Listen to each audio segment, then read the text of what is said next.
Hola, soy Max Kaiser. Bienvenidos a Kaiser Report. Quiero hacerles una pregunta.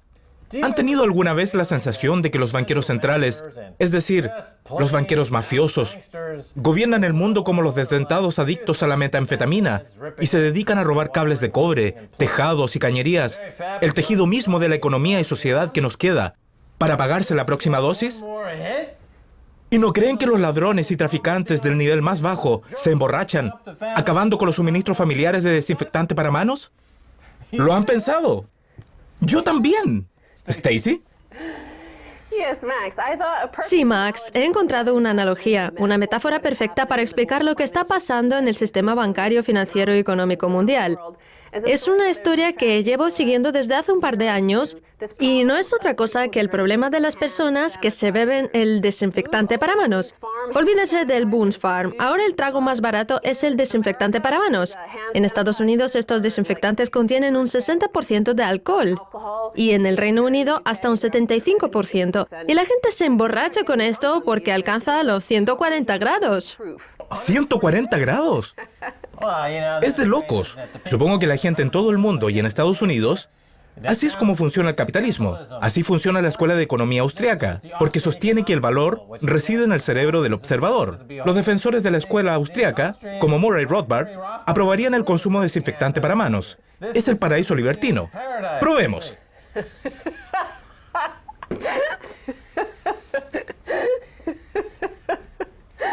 Está bueno. Pero prefiero aspirar pegamento. No entiendo por qué ahora prefieren desinfectante para manos. Si con 10 centavos se pueden comprar 2 pomos pequeños y está drogado todo el día. Bueno, Max, pues expertos en salud advierten sobre el riesgo de la ingestión del desinfectante para manos, puesto que puede derivar en síntomas similares al de un excesivo consumo de alcohol. Además, experimentar con la ingestión de un agente limpiador no apto para el consumo con el fin de emborracharse puede ser una señal de que sufren problemas con el abuso de sustancias. No es que se parezca a emborracharse, es emborracharse. Es emborracharse con alcohol de madera. No sé qué vendrá luego, pero después de inyectarse y aspirar sales de baño, solo me queda ver a alguien rascando la pintura de las paredes y cocinarla, como la heroína, para inyectársela en los ojos. Vaya, nena, me encanta esta economía. En este artículo aparece la historia de una mujer a la que atraparon conduciendo después de beber desinfectante para manos. Una mujer fue arrestada por conducir ebria tras haber bebido media botella de desinfectante para manos, el equivalente a 16 tragos de vodka. Es el equivalente a esta botella, que es mucho más grande, y cuando la policía la interrogó, ella dijo, "Lo vi y me lo bebí". Con esa misma lógica, los banqueros dicen, vi ese fondo de pensiones y lo robé. Recuerden a Jamie Dimon. Cuando sucedió el escándalo de MF Global, dijo, vi esos $1.200 millones y los robé. Esa noche en su casa, Jamie Dimon... Querida, me encanta este desinfectante para manos. ¡Me siento genial! Ay, Jamie Dimon. Llegar a este nivel de depravación, al punto de beberse el desinfectante para manos, es lo mismo que hemos visto en la economía mundial cuando Ben Bernanke y Mervyn King inundan el sistema con flexibilización cuantitativa para comprar su propia deuda con tasas de interés al 0%. Es la fase final de una adicción que empieza cuando bebes vodka o champán y unos años después acabas bebiendo desinfectante para manos.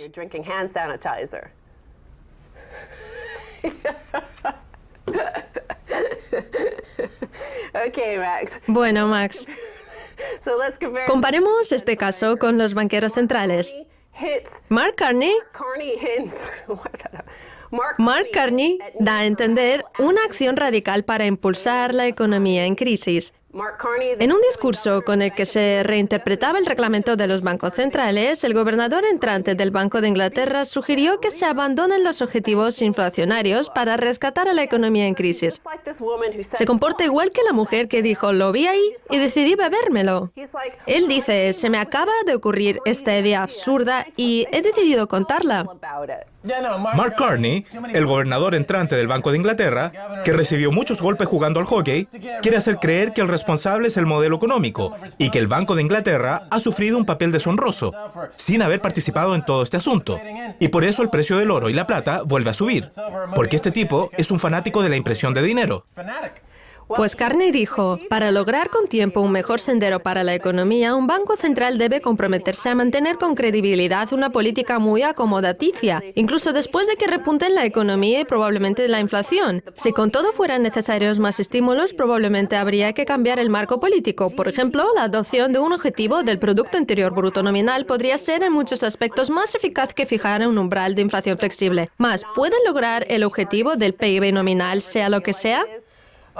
Claro, porque estamos en una guerra de divisas y el Reino Unido intentará devaluar su divisa para mejorar su PBI y sus exportaciones. Y todo esto forma parte del juego en el que participan las economías mundiales. Habla de la devaluación de la divisa porque es un banquero suicida. Hay terroristas suicidas en todas partes que se vuelan por los aires y causan cientos o miles de víctimas. Pero los banqueros suicidas como Mark Carney son unos auténticos maníacos genocidas. Y por eso, con noticias como esta, el oro y la plata operan al alza. Hablando de banqueros suicidas, hablemos de uno que ha bebido más desinfectante para manos de lo normal. Jamie Dimon en vivo. Todo está listo para un aumento del crecimiento del 4% y 200.000 nuevos empleos por mes. Augura un crecimiento del 4%, mientras que Mark Carney dice que hay que fijar un PIB nominal. Esa será la cifra que alcanzaremos. En todas partes se habla de crecimiento y de aumento. Ha dicho que la mesa está servida, que los consumidores están preparados y que vuelve el mercado inmobiliario. Ese crecimiento de un 4% se basa en la subida de precios por la devaluación de la divisa. Aumenta el mercado inmobiliario porque los fondos de cobertura han hecho la operación del día y ahora sufren una burbuja que volverá a estallar. Business Insider es conocido por ser charlatán y sinvergüenza y promover todo tipo de estupideces porque su lector medio tiene un encefalograma plano, igual que Mark Carney. También le preguntaron hasta qué punto tiene una percepción negativa de Wall Street y lo único que respondió fue, bueno, 2 exgobernadores de Illinois están en la cárcel. Así que podría ser peor. Son 2, pero serán otros 2.000 o 20.000. Yo creo que la gente debería tener drones. Deberían ser capaces de manejar drones desde sus computadoras y tener como blanco a los banqueros mafiosos todo el tiempo. Pues hablando de fijarse objetivos con la computadora, los tipos que utilizan el comercio de alta frecuencia se fijaron como objetivo lo que queda de riqueza y de activos en el mercado de valores, aunque ya no queda mucho. Los operadores de alta frecuencia utilizan una tecnología inalámbrica de hace 50 años. Los operadores de alta frecuencia vuelven a la antigua tecnología de microondas para acelerar sus comunicaciones. En el mundo de las operaciones de alta frecuencia, donde adelantarse a la competencia unos milisegundos puede traducirse en ganancias de millones de dólares, las empresas financieras se vuelven cada vez más a la tecnología del microondas de hace décadas para obtener ventajas. Ahora, Max, el comercio de alta frecuencia se transmite por fibra de vidrio, pero solo alcanza los 200.000 kilómetros por segundo, mientras que las microondas viajan a 300.000 kilómetros por segundo. Pronto podrán viajar en el tiempo para poder robarnos el dinero que teníamos hace 2 semanas. Hay una cita en este artículo que dice, si se quiere transportar un bit de datos muy rápidamente, la física nos dice que debe viajar por el aire. La fibra no es una buena idea, hace perder tiempo. Si relacionamos esto con la fase final de una adicción, estos tipos hablan sobre cómo pueden conseguir estar más drogados con los bonos. Si deben estar mojados o secos, ¿cuántos hay que fumarse o cuál es la mejor forma de drogarse? No cabe duda de que el comercio de alta frecuencia no es más que un robo, y ellos hablan de cómo hacerlo más rápido, para socavar la economía, y que se necesita imprimir más dinero, y devaluar las divisas, y más medidas de austeridad, y más bonificaciones exageradas, y por ende, más riesgo de malestar social. Y para la comunidad bancaria adicta al crédito barato, la deuda barata y el dinero gratuito que roban a los pensionistas de todo el mundo, cuando se sufre una adicción, se acaba confiando en personajes bastante riesgosos como la mafia. ¿Estados Unidos acosó a los bancos británicos? En este artículo de The Telegraph se dice que los reguladores estadounidenses están con su lupa sobre Standard Chartered y el HSBC en las últimas 2 semanas. A medida que un turbulento 2012 llega a su fin, nos sorprende que algunos de la City creen que Estados Unidos ha convertido a los bancos británicos en el equivalente a un cajero automático. El sentimiento se agudiza por el explosivo lenguaje que las autoridades estadounidenses emplean en su batalla por lograr el titular del día siguiente. Por eso acusan al HSBC del blanqueo de dinero procedente de la venta de drogas de naciones deshonestas y a Standard Chartered de estar involucrado en un asombroso encubrimiento de 250.000 millones en transacciones ilegales. El sistema bancario británico es una piñata para los banqueros estadounidenses. Eso está claro. Ya lo hemos dicho durante años en muchas películas y en programas de TV. Los bancos corruptos de la City de Londres y de Wall Street que participan en este asunto fueron primero por Grecia y luego por Irlanda, porque eran países relativamente pequeños, y utilizaron esos beneficios para arruinar y destruir esos países y construir el tablero de ajedrez mundial para ir por países más grandes, y por eso ahora van por España, Italia y el Reino Unido. Hemos venido aquí para cubrir la destrucción del Reino Unido por parte de los bancos. Están sometiendo a esos bancos a sanciones de miles de millones de libras que se llevan al sistema bancario estadounidense. Es algo pensado, cuyo propósito ya hemos comentado aquí por años. Pero aquí nadie defiende a la City, nadie defiende a la población. Se imponen medidas de austeridad draconianas. Está a punto de estallar un malestar social a gran escala y todo va a saltar por los aires. Todo esto forma parte de un chanchullo. Gran Bretaña es como el perrito faldero de la industria financiera y militar de Al Capone. Y ahora, Al Capone se enoja con ellos y es algo que les sorprende. En este caso, Al Capone son los reguladores estadounidenses que quieren contratar al primo Vinny. Y el artículo señala que los bancos han aprendido de sus homólogos estadounidenses que la mejor idea es contratar a un funcionario del gobierno extranjero. El HSBC, por ejemplo, ha contratado a 2 exaltos funcionarios del Tesoro estadounidense para dirigir sus departamentos legales y de cumplimiento. Es como en la película Casino, cuando Joe Pesci asiste a una reunión pensando que va a triunfar y en realidad acaba muerto. Lo mismo le pasa a los bancos británicos. Amanecerán con un disparo en los sesos o colgados del puente Friars, como Roberto Calvi en los años 80. Hola, banqueros británicos que cuelgan del puente Friars. ¡Jaja! ¡Se lo tienen merecido! Se llama puente Blackfriars, Max. Creo que has bebido demasiado. Y en relación con el artículo que habla de contratar al primo Vinny, la corresponsal en Londres del New York Times tuiteó: Barclays contrata al exdirector general de la Autoridad de Servicios Financieros, Hector Sanz, para que los controle. Turner y Tucker deberían buscarse nuevos empleos. ¿En el RBS, VS? La puerta giratoria de siempre. Ya les dije que hay que dispararles y hacerse un bolso con ellos. Bien, Stacey Herbert. Muchas gracias por haber venido a Kaiser Report. Gracias, Max. Quédense con nosotros. Hablaré con Peter Antonioni.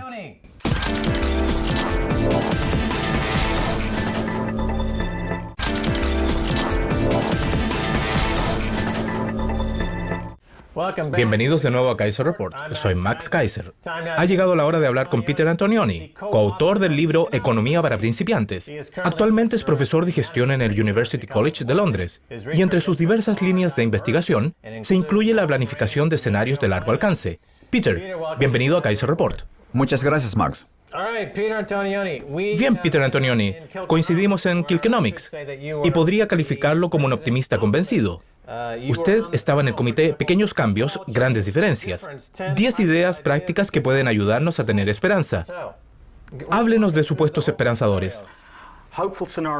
El primer supuesto esperanzador es que nos dirigimos a una estructura económica equilibrada mucho antes de lo esperado. Por ejemplo, la eurozona despierta y empieza a enfrentarse a sus problemas y empieza a tomar medidas. Eso, al menos, ofrece la posibilidad de creer en la recuperación en el sentido de que hemos empezado a tener más fe en el modo en que será la economía. Y eso puede que cambie decisiones, aunque en realidad debo confesar que tengo mucha más esperanza en Irlanda que en estas islas. ¿Se refiere al Reino Unido? Sí, al Reino Unido. ¿Por qué? La diferencia esencial es que Irlanda tiene un capital social mucho más sólido.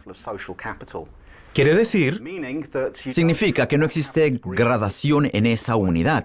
No se culpabiliza como se promueve deliberadamente como estrategia política. hablemos de Irlanda comparada con otros países, porque la gente dice que Irlanda y Grecia iban en el mismo barco, porque la crisis las alcanzó prácticamente a la vez. Luego la crisis se extendió a España e Italia. y ahora ha llegado al Reino Unido. ¿Cuál es la proporción entre la deuda y el Producto Bruto Interno del Reino Unido? Está tan mal como en Irlanda, ¿no es así? Aún no está tan mal como en Irlanda, pero dicho esto, creo que estamos haciendo algo bastante raro con la transferencia de la flexibilización cuantitativa a las cuentas del Tesoro. Estamos haciendo algo equivalente a monetizar la deuda. Cuando dice raro, quiere decir riesgoso. Muy riesgoso. Y con riesgoso quiere decir turbio y canallesco. Creo que sí. Así es.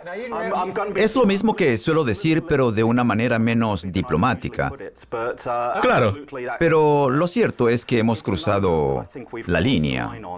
Usted es coautor de Economía para Principiantes. Así que explíquenos lo que ha hecho Osborne con el Banco de Inglaterra y la extracción del interés. Cuente a la audiencia qué es lo que ha pasado. Sí, lo que hemos hecho ha sido fabricar muchísimo dinero y lo hemos utilizado para comprar deuda gubernamental. Y la idea era que al hacer eso bajaríamos el precio de la deuda a largo plazo, que es lo que permite al mercado crediticio funcionar a precios bajos, de manera que nuestra preocupación por los préstamos desaparecería y nuestra economía volvería a su sendero. Pero hay dos problemas. El primero es que podría darse el caso de que se recapitalizaran más bancos y no significa necesariamente que los bancos utilicen ese dinero para prestarlo, porque podrían utilizarlo para comprar otros activos y recapitalizar. Pero se robaron los intereses. Pues sí, ese es el primer problema. Quiero hablar de eso, de lo que se robó Osborne. Bueno, Max, pero hay que pasar por ello. Lo que quiero decir es que la política de flexibilización cuantitativa es homeopatía económica por dos razones. En primer lugar, porque solo funciona si creemos en ella, de la misma manera que la homeopatía funciona como un efecto placebo. Y en segundo lugar, porque acaba con una mala política, exactamente igual que la homeopatía acaba con la medicina sensible. Por eso hay que pasar por ello. Pero entonces... Correcto, hacer como si funcionara. Pero entonces llega la tercera razón, Max, y es que se trata de una transacción neutra en lo monetario mientras no se transfieran los balances de la flexibilización cuantitativa para saldar las deudas. La transferencia de los balances del Tesoro, según yo veo, puede tratarse de un rodeo contable para lograrle. Pero de todas formas, eso significa monetizar deuda. Pero la monetización de deuda supone hiperinflación.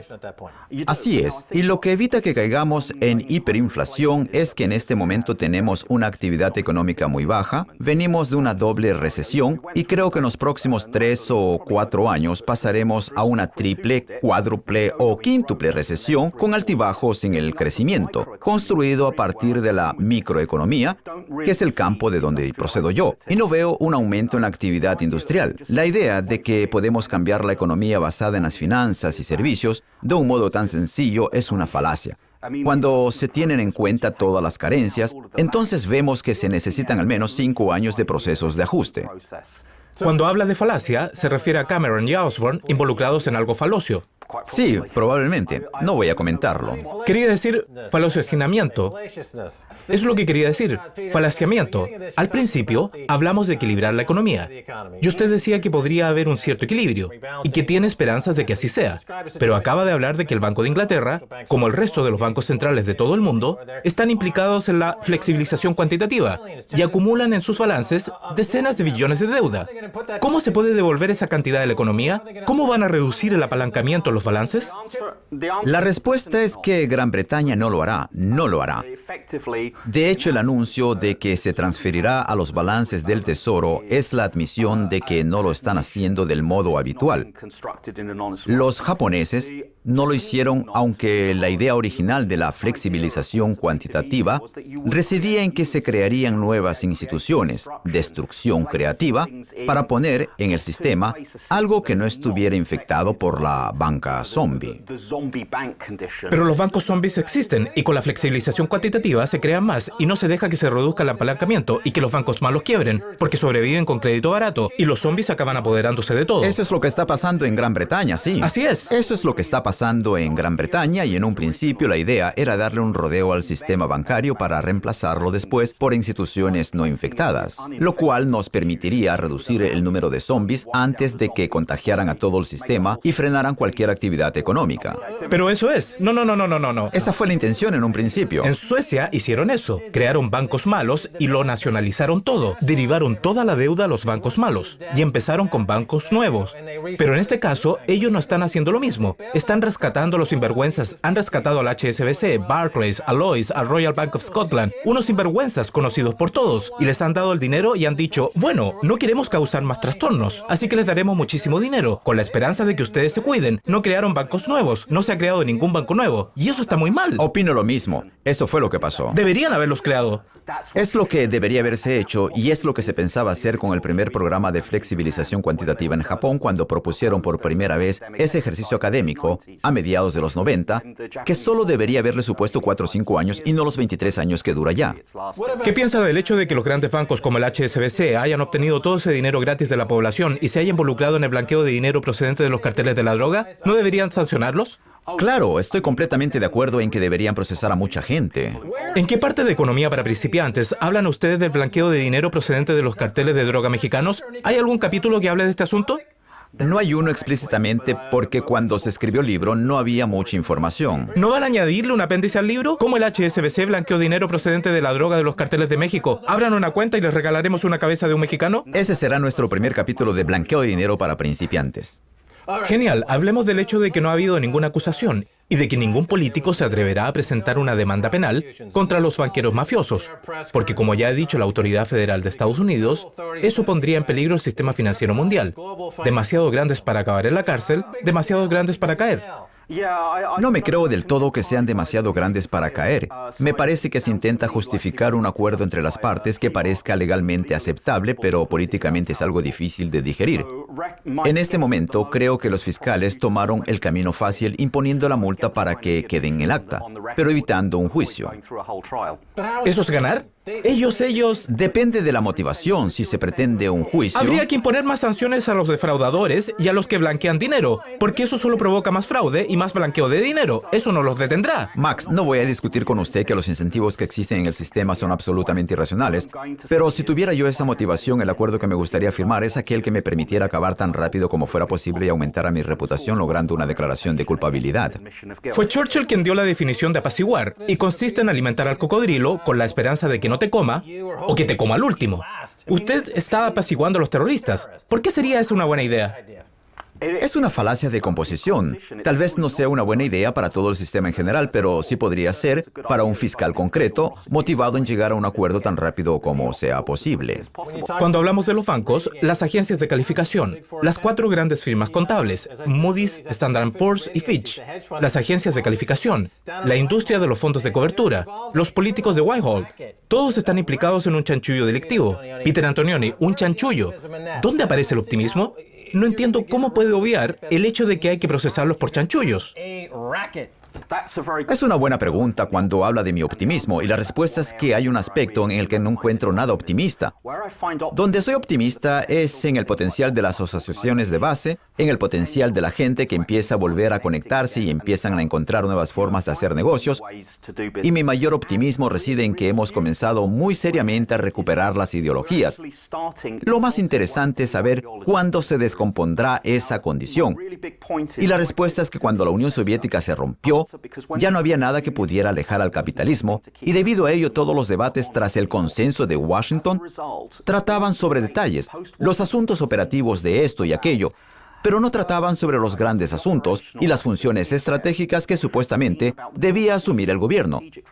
Mientras el gobierno tiende a mantenernos operativos en vez de estratégicos, se desarrolla una tendencia a pensar en cualquier cosa sin importancia o hasta en cosas perjudiciales. Pero no se trata de un marco que nos permita de verdad considerar el asunto principal. Lo más esperanzador que se me ocurre es que la gente comience a pensar más allá de la izquierda y la derecha tradicional para comenzar a pensar en crear un nuevo sistema que funcione. El asunto es que muchos de los trabajos que ya hemos perdido a lo largo de los últimos 30 años no volverán. Los trabajos que ya existen han acabado en sectores no productivos y hay ciudades completas de Gran Bretaña que apenas tienen industria privada porque la industria privada probablemente no pueda pagar tanto como el sector público al que hemos permitido crecer sin freno. Lo que dice es que el principio de la crisis actual procede del vacío resultante de la Guerra Fría. Así es. Señala esa época como el momento clave.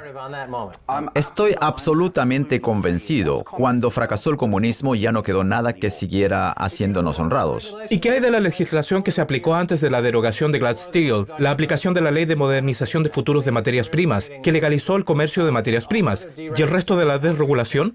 Alan Greenspan propuso que los bancos pasaran de una proporción de 12:2 a 20, 30 o 42. La desregulación que aplicaron específicamente sobre los bancos, aparte del periodo de la Guerra Fría, el gasto en defensa no ha hecho más que aumentar. Ya no existe la Guerra Fría y sin embargo no ha bajado. Se gasta más que nunca en defensa. ¿Qué relación guarda con la proliferación de armas masivas de destrucción financiera?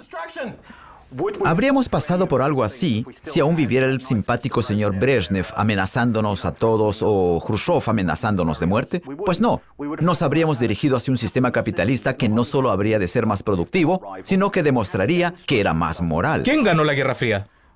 Nadie gana una guerra, ningún país gana en una guerra fría, pero la gente se aprovecha en ambos lados. Pues yo digo que el ganador es quien tenga el mejor programa de televisión. Pues podemos darnos por vencidos. Pues muy bien, así que... Peter Antonioni. Porque ustedes crearon el cable, no fuimos nosotros. Yo me refería a las agencias de noticias internacionales. Nosotros ofrecemos noticias reales a la gente de todo el mundo. Tenemos un ganador. Peter Antonioni, muchas gracias, pero nos quedamos sin tiempo. Espero que vuelva pronto. Muchas gracias, Max. Bien, eso es todo en esta edición de Kaiser Report junto a Stacey Herbert y quien les habla. Quiero agradecer a Peter Antonioni, autor de Economía para principiantes. Si desean enviarme un correo electrónico, háganlo a kaiserreport@rttv.ru. Hasta la próxima. Adiós.